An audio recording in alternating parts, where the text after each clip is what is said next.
And welcome back to our final part 3 of our brilliant booking training. Thank you for clicking again. It's really important that you keep clicking, otherwise I don't get an opportunity to share with you these amazing hints and tips. Okay, the next point in creating the best opportunity for booking for you is to be really personable. People will book with you because they like you. You need to be happy, have personality, be professional, be someone that they would want to have meet their friends. So it's really important. If you're feeling a little bit shy, learn a little bit on how to come out of your shell, because people will book with you as much for your personality and how you treat them as they do the product and how it can treat them as well. So it's really, really super important to be the best you that you can be. Because if you are indifferent and you're not entirely over the top happy, people won't want to book with you. So you've really got to have a look at how endearing are you, how magnetic are you, because you have a lot to do with how people will book with you. Okay, and speaking of service, if you give amazing service, and I'm talking above and beyond, people will want to book with you. And I'm talking, and you've heard me say this before about service, but surpass their expectations. Be professional. Know your stuff. Know what you're talking about.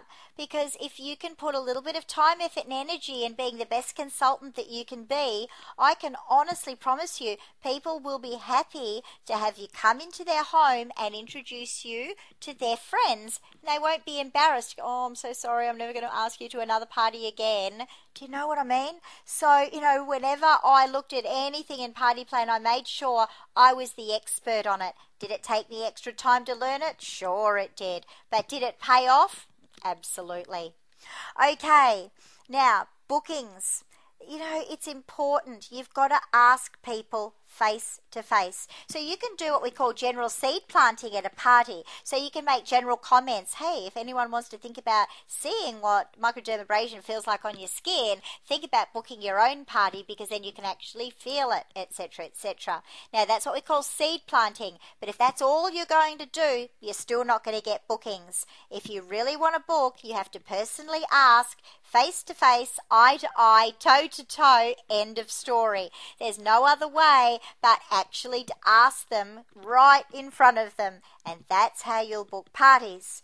Now I know your heart is going to start to palpitate and sweat will start to drip from your brow and you'll hyperventilate and you'll think you're about to have a little bit of a heart attack, but you've got to get through it. You've got to feel the fear, you've got to do it anyway, otherwise you won't get parties. So I guess in a way it's going to take some courage. You've got to face that fear of asking people, but the more you do it, the better you're going to get at it. I promise you.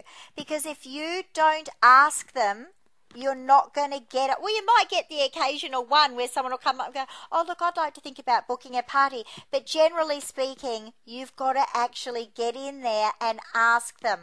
So if you don't ask because of nerves or fear of rejection, you're going to limit your outcome, and actually you'll limit your income. And your primary focus is to have lots and lots of bookings. Okay, so when you are asking them, you don't actually ask them a yes or no question. So you don't say to someone, so, would you like to have a party? No. This just gives customers a chance to say no, end of story. And if they say no outright, you haven't got a lot of options to go from there. So it's important to give them choices. So, and I'll show you that in a sec. Give a personalised reason. This is where your ears are great when you're listening, because when you've heard them say something like, I just find my skin's really dry because I'm always travelling, etc. When you're speaking to them, you can actually say, look, I heard you say about your dry skin, and I've got a personalised solution for that. And instead of giving you all of these ideas now, and you can spend a heap of money, I'd rather you think about actually having a party, because then you can feel it and experience the products. We can find the right fit for you, and some of those products might even be available as part of the booking offer or the hostess rewards. Does that make sense? Okay, so with bookings, remembering of course that we can show them how to have their fabulous summer makeovers for, say, makeup, or the stop the clock. How about I pamper you? A fantastic stop the clock facial. It will not only show you how to stop the aging process, but also wind back a few years. Or, you remember when I asked about who was environmental in the room and how green we all were, you mentioned that you were a little green, and I'd love to come and show you how to eliminate all of your chemical waste with your cleaning products and show you how your home cleaning can be really friendly to the environment. And then it's about those choices. So instead of asking, would you like to have a party? You could say, so if you were to think about having a party to help Jane get her 2 bookings tonight, would you prefer a Heavenly Hands party or an instant facelift workshop? Or, if you were to think about having a party to support Jane tonight, would you go for the big silver box hostess rewards or some half price shopping as a hostess reward? Or, if you were to think about your friends, would they be more into a colour workshop party or a basic and essential skincare party? Does that make sense? Just giving a couple of choices so people can go, oh, this is what I'd prefer to look at. Always mention it will help a friend achieve her hostess reward. Notice I always said that if you were to do this, it would help Jane achieve her presence, because people will do something for their friend before they'll do something for themselves. Plus, it's a chance for her to get her own rewards, and that's really, really important because it helps her friend, but it gives her the opportunity to do that. So when you've asked them and spoken to them about all of this, you've got to really listen to what they say to you, and what that saying is can then tell you how you can respond to them. So don't just jump straight down her throat with an alternative. Listen, be empathetic, and then gently offer solutions to help her overturn that objection. Turn it into a positive, because there'll always be objections. I'm too busy. I don't know enough people. All my friends have just been to heaps of parties. So we've always got a solution. So if they're too busy, why not? Yes, have you heard of 1 hour dry cleaning? Well, we've got a 1 hour stop and shop party.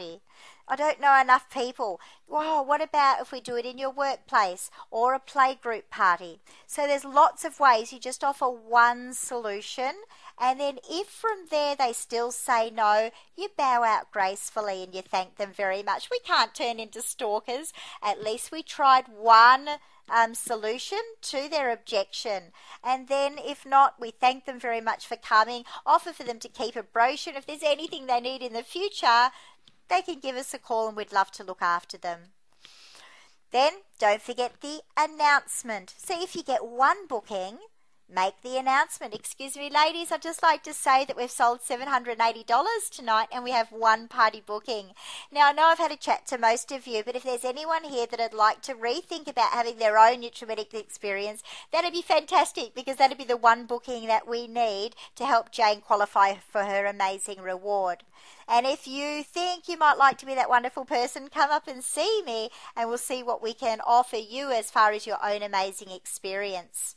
Then if you still don't get anything, go for the second announcement. And that is, guys, I'd just like to thank you again. I would love to get Jane the second booking. So if you could ask anybody you know tomorrow, that'd be absolutely fantastic. Give me a call by 5 o'clock and I'll add that party to Jane's tonight and we'll get that second party booking and she'll be able to then qualify. Does that make sense? Okay. If people say, oh, look, I'll ask around later and get back to you, that's not a booking, okay? You know as well as I do they're not going to get back to you. So I can certainly understand that you'd like to find out what best date suits your friends. So how about between the two of us we pencil in a date and we'll see if we can come up with something. If they don't want to do that, it's not a booking, guys. It's simply a potential thought, but no, we can't count it. Then, of course, if they do want to book, we focus on them going no further than 3 weeks out from the day, and a diary guard is wonderful to use for that, because you don't want to go any further out because they'll lose their excitement and enthusiasm. And then, of course, we hostess coach them right back at the very beginning.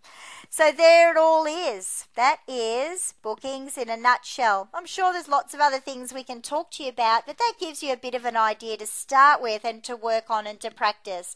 And I'm sure we'll think of some more things to tell you. But remember, practice does make perfect, and I know you're going to be brilliant. So it's KJ signing off, and the next one we're going to talk about is sponsoring. So until then, see you later.